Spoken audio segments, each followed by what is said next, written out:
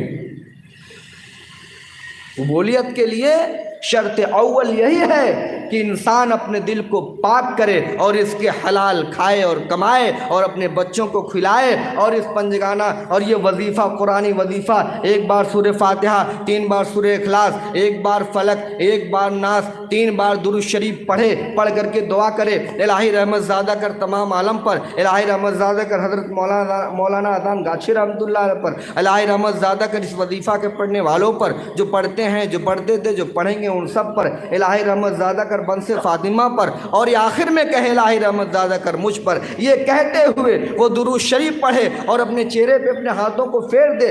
میں صرف 2 منٹ کے اس وظیفے کی وہ طاقت ہے کہ ایک دنیا دار انسان اگر 40 دن اس وظیفے کو پڑھ لے تو میں مرے رسول سے یہ دعویٰ ہے کہ اللہ اسے اپنا دوست، اپنا محبوب بنا لے گا۔ یہ کوئی عام وظیفہ نہیں ہے میرے دوستوں۔ کیوں؟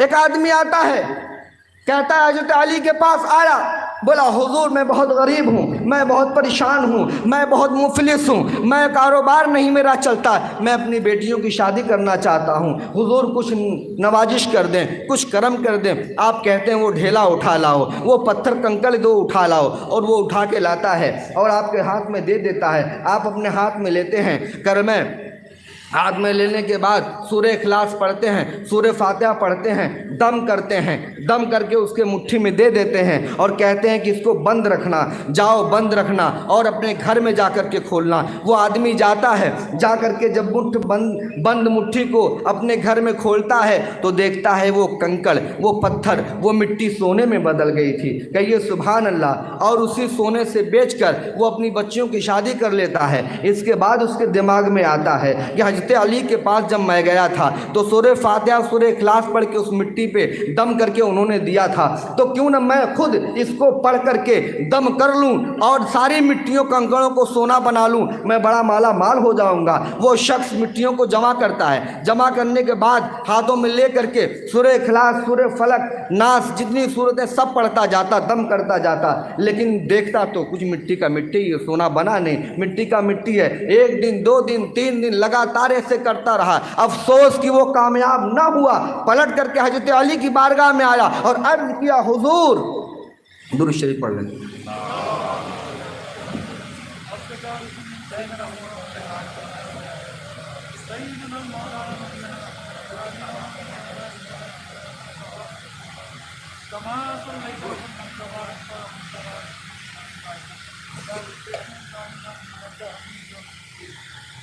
درود شریف بار اور پڑھیں۔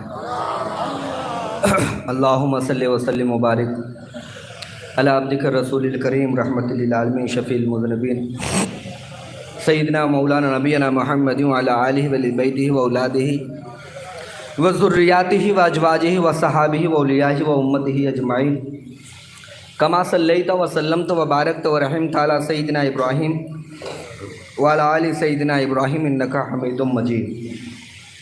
تو وہ شخص کہتا ہے کہ حضور، میری بیٹی کی شادی کے موقع پر میں آپ کے پاس آیا تھا اور آپ نے یہی کنکر پتھر پہ سورہ اخلاص اور سورہ فاتحہ پڑھ کے دے دیا تھا، اور میں جب گھر گیا تو وہ کنکر جو ہے سونے میں بدل گیا تھا۔ اور آج میں کئی دن سے انہی کنکروں پر جو آپ نے پڑھ کے دم کیا تھا، میں دم پہ دم دم پہ دم کرتا جا رہا ہوں، لیکن اس میں کوئی تبدیلی نہیں آتی۔ حضرت علی نے ارشاد فرمایا کہ کنکر تو وہی تھے جو میں نے اٹھایا تھا، آیت بھی وہی ہے جو میں نے پڑھا تھا، لیکن فرق یہ تھا کہ وہ علی کی زبان تھی اور یہ تیری زبان ہے۔ کہو سبحان اللہ۔ علی کی زبان کی تاثیر تھی جو کنکر کو سونا بننے میں مجبور کر دیا۔ تو پتہ کیا چلا؟ قرآن بھی وہی، نماز بھی وہی، ذکر بھی وہی، اللہ بھی وہی، رسول اللہ بھی وہی، لیکن سارے معمولات کو پورا کرنے کے بعد کمال درجے پر نہیں پہنچا۔ اس کی وجہ یہ رہی کہ جس کو یہ کرنے والا جو شخص تھا وہ کمال کے درجے پر نہیں تھا، وہ ایمان مکمل کے درجے پر نہیں تھا، وہ مومن کامل نہیں تھا، اس کا عمل ادھورا تھا، اس کی نماز چھوٹتی تھی، اس کا ذکر چھوٹتا تھا، اس کے اندر تقوی اور پرہیزگاری نہیں تھی۔ اسی وجہ سے اس کے سارے معاملات کمال درجے پر نہیں پہنچے۔ اور یہ عرس کل کی مجلس کیا ہے؟ اس میں کیا پاور ہے؟ اس میں کیا طاقت ہے؟ میرے دوستوں، میرے عزیزوں، میرے ساتھیوں، آپ کو مثال دیتا چلوں۔ جنید بغدادی رحمۃ اللہ علیہ کا زمانہ تھا۔ کچھ لوگ آتے ہیں، کہتے ہیں کہ اے حضور ہم سفر پہ جا رہے ہیں، ہمارے لیے آپ دعا کریے، ہمارے لیے آپ دعا کریے گا۔ تو حضور نے کہا کہ جاؤ، جب کبھی مشکل آئے تو میرا نام لینا، جب کبھی مشکل آئے تو میرا نام لینا۔ اس میں کافی لوگ تھے، کچھ پڑھے لکھے عمدہ لوگ بھی تھے۔ انہوں نے کہا یہ بتائیے، ہم ان سے دعا کرانے آئے تھے تو یہ ہم کو کہہ رہے ہیں کوئی مصیبت آئے تو میرا نام لینا، ہم اللہ کو چھوڑ کے ان کا نام لے لیں؟ ہم اللہ کا نام نہیں لیں گے؟ ٹھیک ہے، چلے گئے۔ اچانک سے ایک طوفان آیا، اور ایسا طوفان کہ جو جان مار دینے والا طوفان تھا۔ سارے لوگ اللہ کو پکارتے رہے، لیکن اس میں ایک بندہ ایسا تھا جو جنید کو پکارتا رہا، یا جنید یا جنید۔ جب طوفان چلا گیا، معاملہ شانت ہوا، تو لوگوں نے دیکھا کہ یہ تو اس کا سامان بھی سلامت، یہ بھی سلامت، اس کا سب کچھ سلامت، اور ہمارا سب لٹ گیا، ہمارا سب اڑ گیا، ہمارے پاس کچھ بھی نہیں، سب برباد ہو گیا۔ تو لوگوں نے پوچھا بھائی تم کیا کہہ رہے تھے؟ بولے میں وہی کہہ رہا تھا جو میرے مرشد نے مجھے کہا تھا، میرے مرشد نے مجھے کہا تھا۔ اس کا مطلب یہ نہیں ہوا کہ جنید بغدادی نے یہ بتایا کہ میں اللہ سے بڑا ہوں، نعوذ باللہ من ذالک، بلکہ انہوں نے یہ بتایا کہ اللہ تک رسائی میری ہے، میں پہنچا ہوا ہوں، تو اگر مجھے یاد کرے گا تو میں فوراً اللہ کو یاد کروں گا، اور اللہ کو جب جنید یاد کر لے گا تو ضرور اللہ تعالیٰ اس کی مدد کرے گا جو جنید کو یاد کرے گا۔ سمجھنے کا پھیر ہے۔ عقل اگر روحانیت پر ہے تو ہر حق بات سمجھ میں آئے گی، اور عقل اور دل پر اگر سیاہی پڑی ہے تو ہر بات میں نقطہ نظر آئے گا۔ بات کہاں تھی؟ ٹاپک پہ آئیے۔ ٹاپک یہ ہے کہ اللہ تبارک و تعالیٰ فرشتوں سے پھر پوچھے گا کہ اے میرے فرشتوں ذرا یہ بتاؤ کہ وہ کس چیز سے پناہ چاہتے تھے، کس چیز سے وہ بچنا چاہتے تھے، کس چیز سے وہ اللہ کی پناہ مانگ رہے تھے کہ اللہ مجھے بچانا۔ تو وہ فرشتے کہیں گے مولا وہ دوزخ سے پناہ چاہتے ہیں، وہ دوزخ سے بچنا چاہتے ہیں، جہنم سے بچنا چاہتے ہیں۔ تو اللہ پھر وہی سوال کرے گا اے فرشتوں ذرا بتاؤ کہ کیا انہوں نے جہنم کو دیکھا، دوزخ کو دیکھا، اس کی تپش کو، اس کی گرمی کو، اس کی للک کو، اس کی جھپٹ کو، کالی کالی آگوں کو جن کے سوئی کے نوکے کے برابر اگر جہنم میں سوراخ کیا جائے تو اس کی تپش اور گرمی سے دنیا کے سارے انسان حیوان سب کے سب جل کر کے خاک ہو جائیں گے۔ کیا اس جہنم کو انہوں نے دیکھا ہے؟ فرشتے کہیں گے اے خدا یقیناً انہوں نے نہیں دیکھا، بغیر دیکھے ہی وہ اس سے پناہ مانگتے ہیں۔ اللہ کہے گا کہ اگر ان کو دکھا دیا جائے جہنم تو ان کا حال کیا ہوگا؟ فرشتے کہتے مولا اگر جہنم ان کو دکھا دیا جائے تو وہ پوری دنیا چھوڑ کر ویرانے میں بھاگ جائیں گے اور اللہ کے سوا کسی کو یاد نہ کریں گے۔ اللہ تبارک و تعالیٰ کہتا ہے اے فرشتوں بتاؤ تم کیا چاہتے ہو ان کے بارے میں؟ اللہ تبارک و تعالیٰ فرشتوں سے پوچھتا ہے، فرشتے کہتے ہیں کہ اے مولا ہم یہ چاہتے ہیں کہ اس مجلس میں، اس محفل میں، اس عرس کل کی مجلس میں، اللہ والوں کے ذکر میں، فکر میں، یاد رسول اللہ میں جو بیٹھے ہوئے لوگ تھے اے مولا ان سب کو تو بخش دے۔ اللہ کہے گا اے فرشتوں گواہ ہو جاؤ، تم سب کے سب گواہ ہو جاؤ، جتنے لوگ محفل و مجلس میں شریک تھے ان سبوں کو اللہ نے آج بخش دیا، معاف کر دیا۔ یہ وہ نورانی مجلس ہے میرے دوستوں۔ اولیاء اللہ کی حالت کیا ہوتی ہے؟ لوگ اولیاء اللہ کو سمجھ نہیں پاتے، کہتے ہیں اولیاء اللہ تو چھوڑیے، کچھ تو ایسے بھی ہیں جو نبی کو بھی اپنی طرح کہتے ہیں۔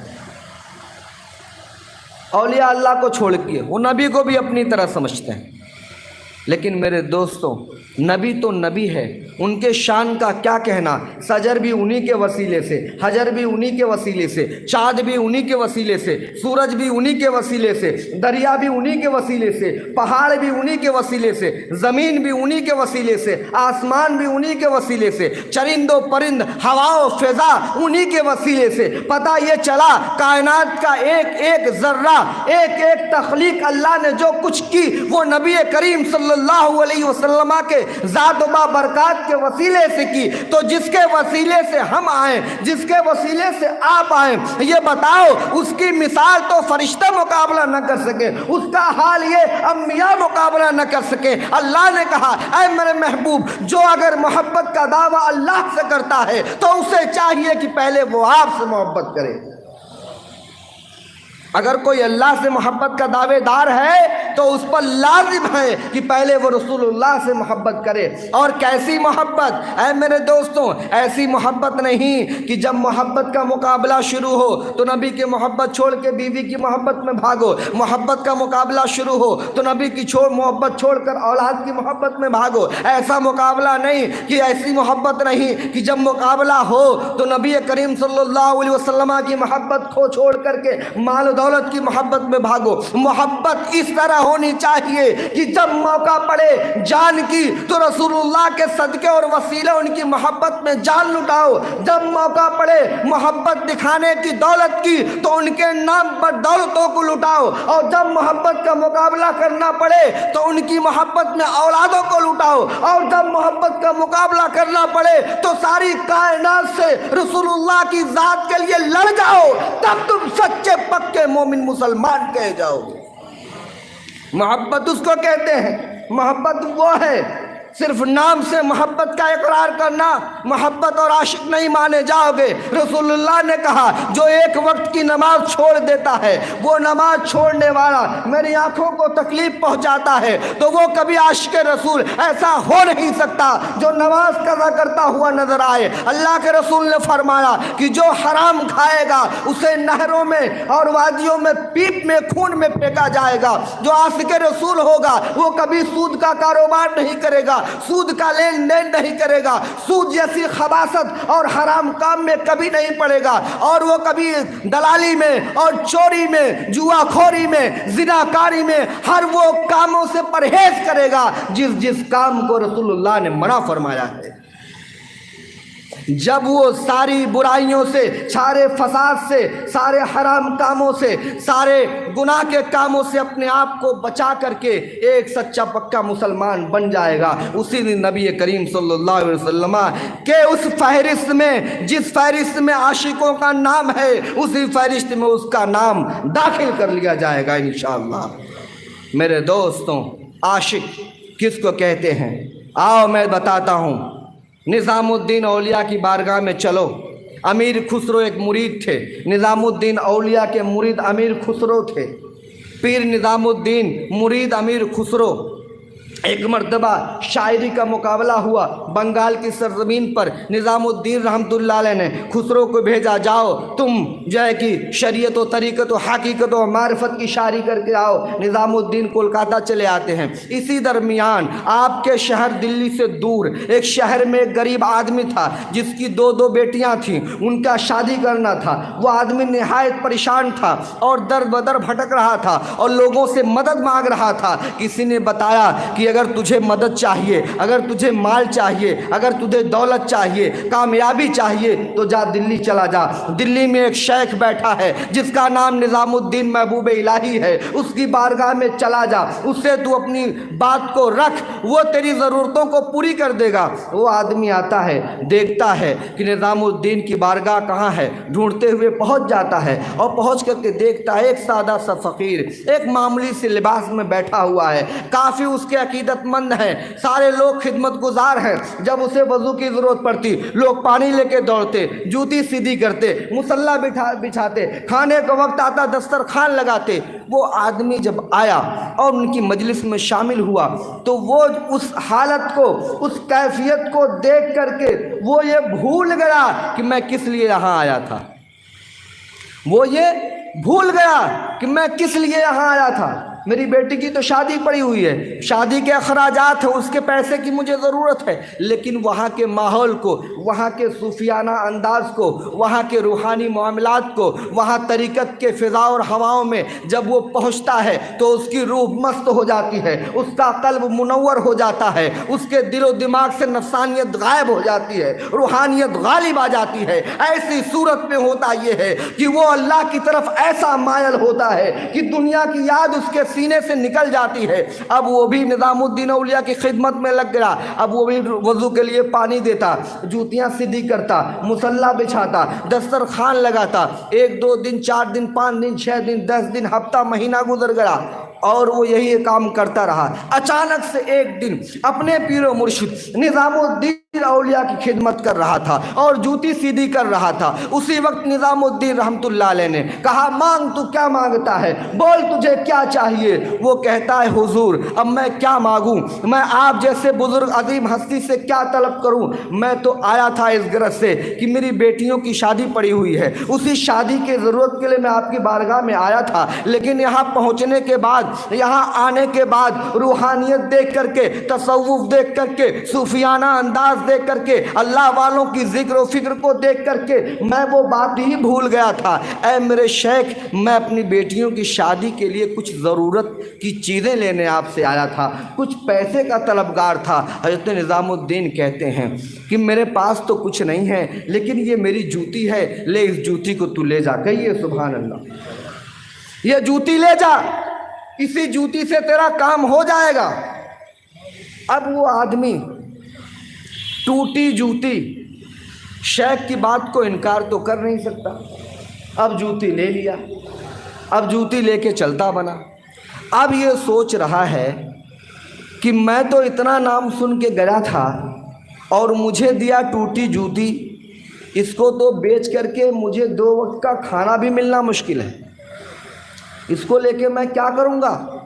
لیکن چلو شیخ نے دیا ہے، لے لیا، مارے ادب کے لے لیا، اور لیتے لیتے چلتے چلتے کافی دور جانے کے بعد ایک باغیچے میں پڑاؤ ڈال دیا، ٹھہر گیا، اور اس کو بہت ملامت ہے کہ میری بیٹیاں کیا کہیں گی، میری بیوی کیا کہے گی، تم مہینوں سے غائب تھا، ٹوٹی جوتی لے کے آیا ہے، مہینوں بھر سے تیرا آتا پتہ نہیں تھا، یہ جوتی لینے گیا تھا۔